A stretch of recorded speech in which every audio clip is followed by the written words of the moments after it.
Dear aspirant, स्वागत है आप सभी लोगों का। और आज है संडे को हम डिस्कस करते हैं current affair, weekly current affair कि पूरे वीक में जो भी इंपॉर्टेंट पॉइंट्स हैं उसको यहाँ पे हम डिस्कस करते हैं, खास करके जो एग्जाम पॉइंट ऑफ व्यू से इंपॉर्टेंट है। और हर बार मैं आपको ये कहता हूँ कि हम कुछ यहाँ पे सेलेक्टिव क्वेश्चन डिस्कस करते हैं जिसकी सबसे ज़्यादा प्रोबेबिलिटी होती है कि आपके एग्जाम में पूछा जाए, या तो डायरेक्टली या फिर इनडायरेक्टली। अगर आप मेरे चैनल पर पहली बार आए हैं तो इसको सब्सक्राइब कर लीजिए। ये मेरा टेलीग्राम चैनल है, यहाँ पे आप मुझे ज्वाइन कर सकते हैं इसके पीडीएफ के लिए। बाकी ये टेलीग्राम ग्रुप है जहाँ पे आप आपस में अपने क्वेश्चन डिस्कस कर सकते हैं। अगर पसंद हो तो ये सारे प्लेटफॉर्म हैं जहाँ पे आप मुझसे जुड़ सकते हैं। चलिए बिना देरी किए वीडियो को शुरू करते हैं। Educating today for better tomorrow. जो फर्स्ट क्वेश्चन है आपका, विच state union territory has pass the cattle preservation bill 2021। मुझे पता है आप सभी लोगों को इसका आंसर पता होगा, क्योंकि ये बिल जैसे ही आया था एक कंट्रोवर्सी खड़ी हो गई थी। और आपको पता है हमारे देश में जब कभी भी कोई ऐसी बिल आती है जिसका कोई सोशल इम्पैक्ट है तो कंट्रोवर्सी खड़ा होना लाजमी है। हमारे देश में जो वहाँ पे पार्टी शासन में है वो कहेगी इससे अच्छी कोई बिल ही नहीं है, जो अपोजिशन में है वो कहेंगे कि इससे खराब कोई बिल हमने अपने पॉलिटिकल करियर में देखा ही नहीं। खैर आंसर है यहाँ पे 1, दैट इज असम। थोड़ा सा बिल के बारे में जान लो। ये जो नया कैटल प्रिजर्वेशन बिल 2021 है, ये आपके असम कैटल प्रिजर्वेशन एक्ट 1950 को क्या करेगा, रिप्लेस करेगा। किसके रिलेटेड है ये, तो ये बेसिकली स्लटर मतलब बीफ को काटना, उसको कंज्यूम करना और इनलीगल ट्रांसपोर्टेशन, उसको इनलीगल तरीके से ट्रांसपोर्ट करना, इन तीनों चीज़ों से रिलेटेड है। एक इंपॉर्टेंट पॉइंट और है, आपको ध्यान रखना है कि ये बिल प्रोहिबिट करता है सेल और परचेज को in the radius of 5 kilometre, जहां पे लोग इसको कंज्यूम नहीं करते हैं। अगर कहीं पे ऐसी पॉपुलेशन रहती है जो बीफ नहीं खाती है तो वहां पे आप इसको मतलब 5 किलोमीटर के रेडियस में आप वहां पे ये बीफ को बेच या फिर खरीद नहीं सकते हो।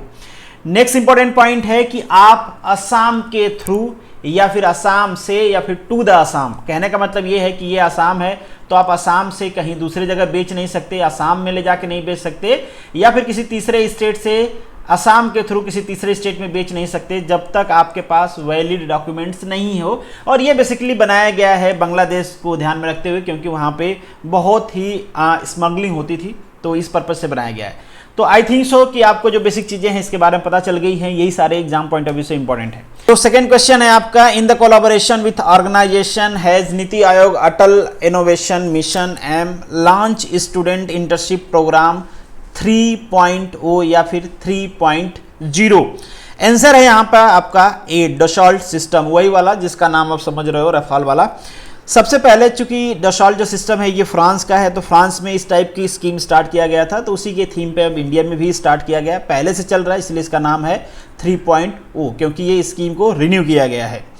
इस स्कीम का मोटिव क्या है, बेसिकली स्कूल के 6 स्टूडेंट और 1 टीचर को एक टीम बनाया जाएगा और इस टीम को फाइनेंशियल एड दिया जाएगा इन सारे एक्टिविटीज़ के लिए कि वो अपना स्टार्टअप स्टार्ट कर पाएँ, 3D बेस्ड कोई अगर प्रोजेक्ट बनाना चाहते हैं, कोई डिज़ाइन, कोई प्रोटोटाइप वो बना पाएँ, मार्केटिंग कैंपेन कर पाएँ, कोई प्राइसिंग कर पाएँ, कुछ भी इस टाइप की कोई भी स्ट्रेटजी बना पाएँ, तो इन सब एक्टिविटीज़ के लिए उनको फाइनेंशियल एड प्रोवाइड किया जाएगा इस पर्टिकुलर मिशन के अंदर। नेक्स्ट जो आपका क्वेश्चन है, which state union territory has launch Dalit Bandhu scheme. कौन सा स्टेट है जिसने दलित बंधु स्कीम को लॉन्च किया है, तो ये स्टेट है Telangana. Option A is correct. Telangana के जो चीफ मिनिस्टर हैं उन्होंने कहा कि हम 80,000 करोड़ रुपीस खर्च करेंगे 1 लाख दलित बंधु फैमिली पे। क्यों खर्च किया जा रहा है, उनको एम्पावर करने के लिए। बेसिक यहाँ पे स्कीम के बारे में मेंशन किया गया है।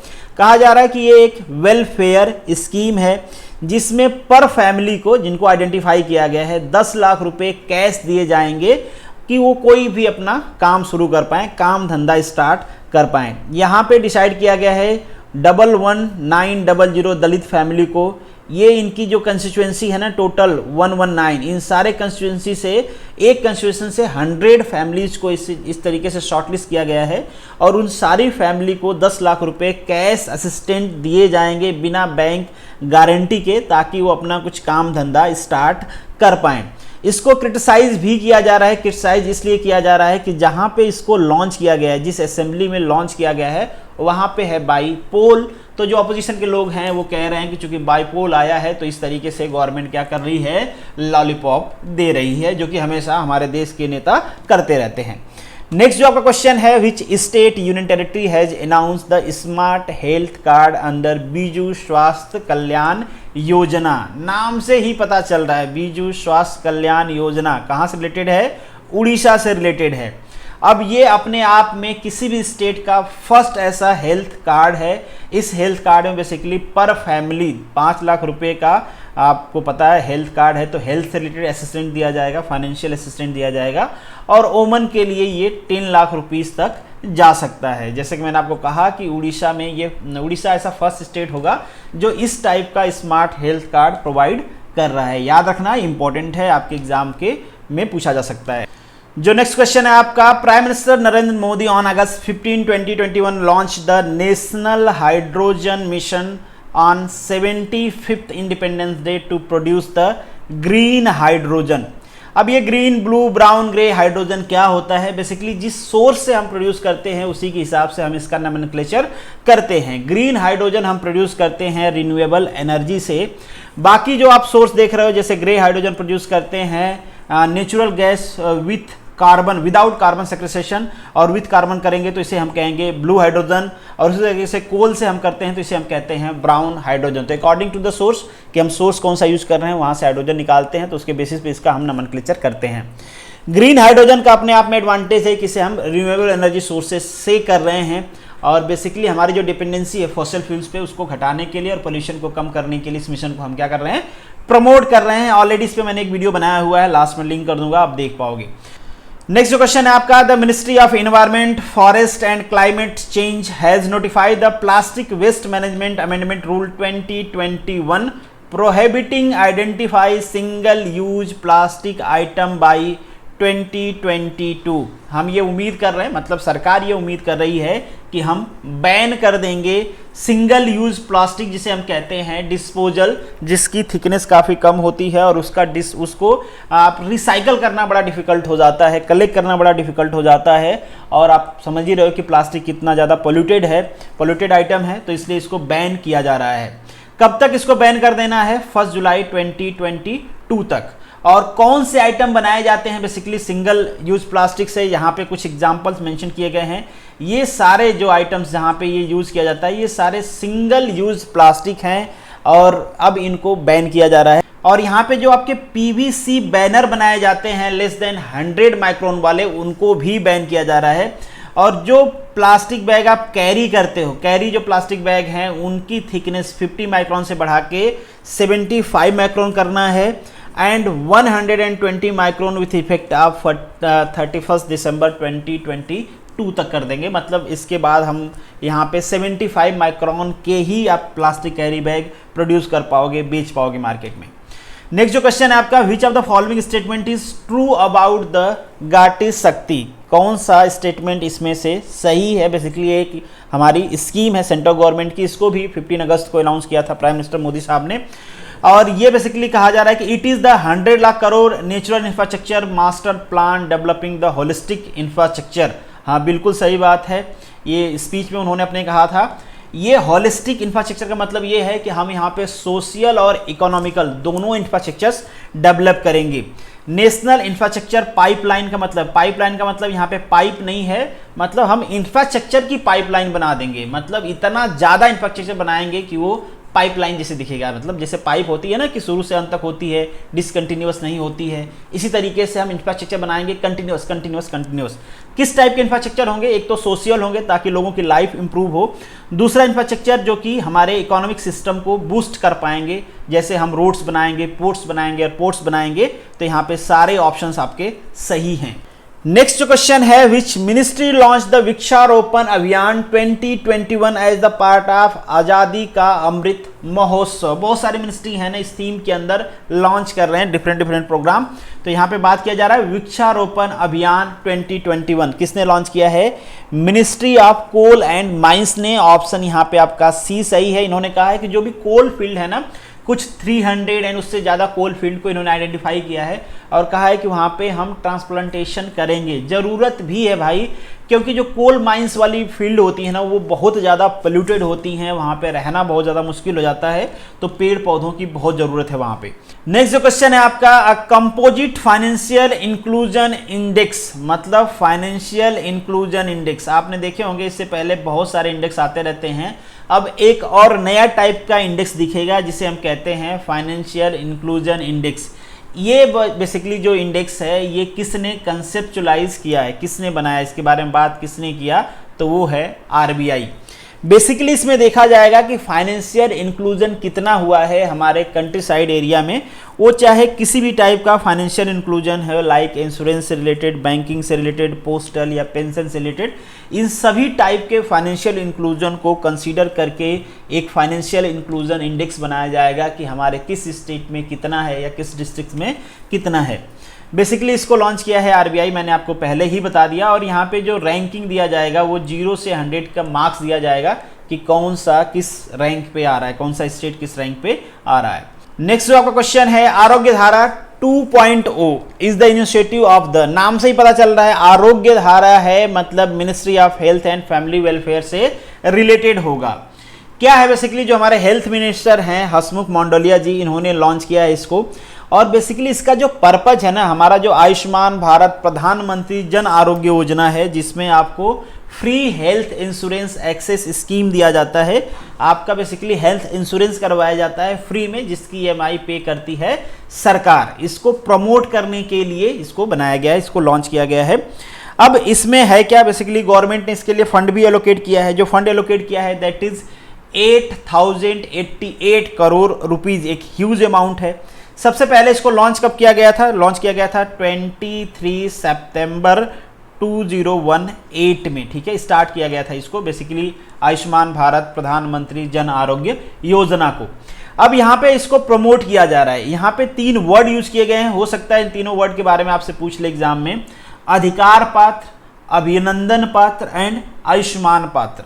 अधिकार पात्र मतलब आप अगर बीमार पड़ जाते हो और आपके पास इंश्योरेंस है तो आप इसके अधिकारी हो, मतलब आपको ये अधिकार मिलना चाहिए। जब आप हॉस्पिटल में एडमिट हो रहे हो तो इस स्कीम के अंदर आपका इलाज किया जाएगा, तो आपको कहा जाएगा कि अधिकार पात्र हो आप अगर इसमें इलाज करके ठीक हो जाते हो तो आप बन जाओगे अभिनंदन पात्र। और जो इस इलाज का फायदा नहीं लिया है, जिसका कार्ड नहीं बना है, उसको इसके अंदर मतलब आयुष्मान पात्र, मतलब आपको प्रमोट किया जाएगा कि आप इस स्कीम का फायदा उठाएं। वैसे कौन नहीं चाहेगा कि इस स्कीम का फायदा वो उठाए अगर उसको मिल जाता है तो, ठीक है। तो ऑप्शन है यहाँ पे डी।